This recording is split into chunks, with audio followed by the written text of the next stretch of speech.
Today we're going to make delicious maple walnuts. First we set the oven to 375 degrees.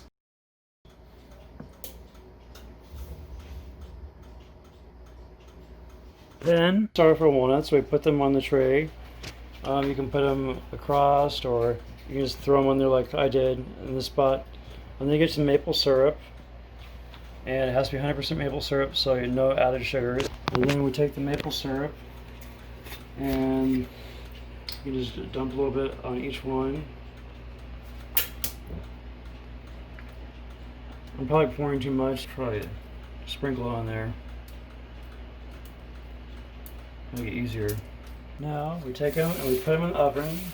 We already preheated our oven to 375 degrees. Now we're going to put it in for 10 minutes.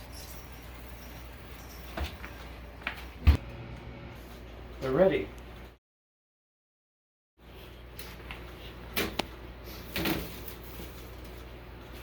Some delicious maple walnuts, fat-free with natural sugars. Let's be careful and try one. It's awfully hot. Very good.